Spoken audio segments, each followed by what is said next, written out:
হাই বন্ধুসকল আপোনালোকক আমাৰ ইউটিউব চেনেলৰ অন্য এটা ভিডিঅ'লৈ স্বাগতম জনালোঁ। চৰকাৰী চাকৰি মুকলি হৈ আছে মুঠ 3712টা পদ মুকলি হৈ আছে। যিকেইটা পদৰ বাবে আপোনালোকে অনলাইন এপ্লাই কৰিব পাৰিব, অনলাইন মাধ্যমেৰে পাৰিব এপ্লাই কৰিবলৈ। 18 বছৰৰ পৰা পাৰিব এপ্লাই কৰিবলৈ। আমি সকলোখিনি ভিডিঅ'টোত আলোচনা কৰিম। লাষ্ট ডেট কেনেকৈ এপ্লাই কৰিব, এজ লিমিট, এজ ৰিলেক্সেশ্যন কিমান দিয়া হ'ব, আমি সকলোখিনি ভিডিঅ'টোত আলোচনা কৰিম। ভিডিঅ'টো শেষলৈকে চাই থাকিব, তেতিয়াহে সকলোখিনি কথা বুজি পাব। ষ্টাফ চিলেকশ্যন কমিশ্যন অৰ্থাৎ এছএছচিত পদ মুকলি হৈ আছে। লাষ্ট ডেট হ'ল 7/5/2024 অৰ্থাৎ 7 মে 2024 last date. Staff selection commission SSC চমুকৈ combine higher secondary level exam 2024 12 পাছ কৰিলে আপোনালোকে ইয়াৰ কাৰণে মানে এপ্লাই কৰিব পাৰিব। 3712টা গ্ৰুপ চিৰ পোষ্ট মুকলি হৈ আছে। Lower division clerk, junior secretariat assistant, data entry operator grade A and data entry operator DEO, various ministries departments, office of the government of India and various constitutional bodies, statutory bodies, tribunals etc. এনেকুৱা ধৰণৰ পদ মুকলি হৈ আছে। মুঠ 3712টা group চিৰ post মুকলি হৈ আছে আৰু ইয়াৰ কাৰণে আপোনালোকে এপ্লাই অনলাইন কৰিব পাৰিব। SSC CHSL recruitment 2024, name of exam combine higher secondary level examination 2024, combine higher secondary লেভেলৰ এক্সাম হ'ব। Name of post lower division clerk LDC, junior secretariat assistant, data entry operator DEO, data entry operator grade এৰ। Total post ওলাই আছে 3712টা মই কৈছোঁৱে। ইয়াৰ কাৰণে pay' কৰা হ'ব। Pay' scale lower division clerk LDC, junior secretariat এছিষ্টেণ্টৰ কাৰণে অৰ্থাৎ চমুকৈ JSA পে' লেভেল 2 19,900 টকাৰ পৰা 63,200 টকালৈকে হ'ব। Data entry operator DEO pay' level 4 ইয়াত 25,000ৰ পৰা 81,100 টকালৈকে হ'ব। এণ্ড লেভেল 5 ৰেষ্ট 29,200 পৰা 92,300 টকালৈকে হ'বগৈ দৰমহা।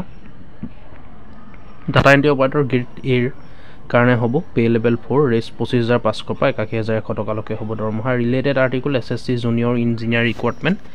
ইলিজিবিলিটি ক্ৰাইটেৰিয়াসমূহ চাই লওক। Eligibility criteria of SSC CHSL recruitment. Age limit বিচৰা হৈছে 18 বছৰৰ পৰা 27 বছৰৰ ভিতৰত হ'লে আপোনালোকে এপ্লাই কৰিব পাৰিব। ইয়াৰ কাৰণে এজ ৰিলেক্সেশ্যনো দিয়া হ'ব। এজ ৰিলেক্সেশ্যন SC ST কাৰণে 5 বছৰ, OBC কাৰণে 3 বছৰ, PWD কাৰণে 10 বছৰ, PWD OBC কেণ্ডিডেটৰ কাৰণে 13 বছৰ, PWD SC ST কেণ্ডিডেটৰ কাৰণে 15 বছৰ, ESMৰ কাৰণে 3 বছৰ এজ ৰিলেক্সেশ্যন দিয়া হ'ব। ইয়াৰ কাৰণে এডুকেশ্যনেল কোৱালিফিকেশ্যন বিচৰা হৈছে data entry operator DEO grade A in ministry of consumer affairs, food and public distribution and ministry of culture, 12 standard pass in science stream with mathematics as a subject from a recognise board or equivalent. আপোনালোকে 12 পাছ কৰিলে অৰ্থাৎ হাই secondary pass কৰিলে ইয়াৰ কাৰণে apply কৰিব পাৰিব। কিন্তু science ষ্ট্ৰীমৰ পৰা পাছ কৰিব লাগিব, লগতে অংক ছাবজেক্টটো অৰ্থাৎ গণিত ছাবজেক্টটো আপোনালোকৰ থাকিব লাগিব, মেথমেটিক্স ছাবজেক্টটো। LDC JSA and DEO grade A except DEOs in department ministry mention above candidate must have passed 12 standard. ইয়াতো 12 পাছ বিচৰা হৈছে। এক্সামিনেশ্যন ফ্ৰম ৰিকগনাইজ বৰ্ড বা ইউনিভাৰ্চিটিৰ পৰা পাছ কৰা হ'ব লাগিব। ইয়াৰ কাৰণে এপ্লিকেশ্যন ফিজ পে' কৰিব লাগিব for SSC CHSL recruitment. SC ST PWD ESM ওমেনে নালাগে। আনৰিজাৰ্ভ আৰু OBC সকলে 100 টকা পে' কৰিব লাগিব। পে'মেণ্ট মোড অনলাইন মাধ্যমেৰে আপোনালোকে পে' কৰিব পাৰিব। How to apply for SSC recruitment, apply কেনেকৈ কৰিব আপোনালোকে চাই লওক। ইয়াৰ ষ্টাৰ্টিং ডেট হ'ল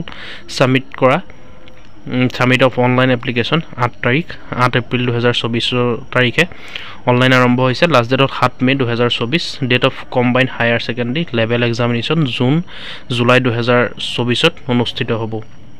ইয়াৰ কাৰণে আপোনালোকে এপ্লাই কৰিবলৈ হ'লে ডিছক্ৰিপশ্যনলৈ আহিব। ভিডিঅ' ডিছক্ৰিপশ্যনত সকলোখিনি পাই যাব। ফাৰ্ষ্টতে ৰেজিষ্টাৰ কৰিব যিসকলে আগতে ৰেজিষ্টাৰ কৰা নাই। ৰেজিষ্টাৰ কৰি লগ ইন কৰি এপ্লাই কৰিব। যিসকলে আগত কৰি থৈছে ৰেজিষ্টাৰ সেইসকলে লগ ইন কৰি এপ্লাই কৰিব।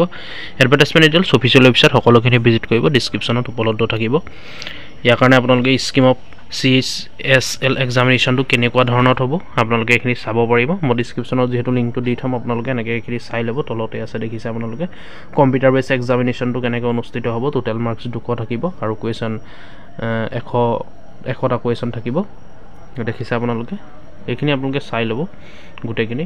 এক্সাম চেণ্টাৰ ক'ত ক'ত পৰিব চাওক। ইটানগৰ, ডিব্ৰুগড়, গুৱাহাটী, যোৰহাট, শিলচৰ, ইম্ফল, উখৰুল, শ্বিলং, আইজল, ডিমাপুৰ, কহিমা, আগৰতলা, এইকেইখন জেগাতে এইখন ঠাইতে এক্সাম চেণ্টাৰ অনুষ্ঠিত হ'ব। এক্সামটো অনুষ্ঠিত হ'ব আপোনালোকে এইখিনি চাই ল'ব বাকীখিনি মই কৈ দিলা ভিডিঅ'টোত দীঘলীয়া হৈ যাব গতিকে বন্ধুসকল ভিডিঅ'টো যিমানেই আছিলে বেছি দীঘলীয়া নকৰোঁ ইমানতে আপোনালোকক জনাবলগীয়া আছিলে আপোনালোকে সকলোখিনি চাই ল'ব ডিছক্ৰিপশ্যনত লিংকটো দি থ'ম আপোনালোকে তললৈ গৈ সকলোখিনি পাই যাব তলত আপোনালোকে চাই ল'ব কি ছাবজেক্টৰ কিমান মাৰ্কছ আহিব গতিকে ভিডিঅ'টো ইমানেই আছিলে ভিডিঅ'টো শ্বেয়াৰ কৰিব যাতে সকলোৱে পায় ভিডিঅ'টো লাইক কৰিব কিবা সুধিবলগীয়া থাকিলে কমেণ্ট কৰিব আৰু এনেকুৱা ধৰণৰ আপডেটবোৰ পাই থাকিবলৈ আমাৰ ইউটিউব চেনেলটো ছাবস্ক্ৰাইব কৰি ল'ব ধন্যবাদ